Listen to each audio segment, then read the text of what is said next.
अच्छा सुनो ना, ये लो अपना लंच बॉक्स। अच्छा सुनो ना बापू, आज शाम को ना आप जल्दी घर वापस आ जाना। क्या बात है, मेरी याद आ रही है जो आज शाम को इतनी जल्दी घर आने के लिए बोला? हाँ बाबू, बस कुछ ऐसा ही, इसलिए तो कह रही हूँ आपको कि शाम को जल्दी घर वापस आ जाना। लगता है यार आज तो बीवी मेरी बड़ी खुश लग रही है। लगता है आज अपने हुस्न की बिजलियाँ गिराने वाली है मुझ पे। ज्यादा रोमांटिक होने की जरूरत नहीं है मेरे प्यारे पतिदेव जी। आज शाम को बर्तन धोने की आपकी बारी है, इसलिए पतिदेव जी आपको याद दिला रही हूँ कि शाम को जल्दी घर वापस आ जाना। क्या हुआ, आप ऐसे क्यों देख रहे हो? जाओ ऑफिस, देर हो रही है। ऐसे मुंह बंद करोगे तो मुंह में मक्खी घुस जाएगी। जिस दिन मौका मिले ना, उसे घिन घिन के बदले लूंगा।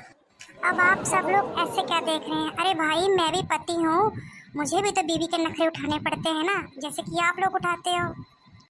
वो क्या है ना, आज बर्तन धोने की बारी मेरी है।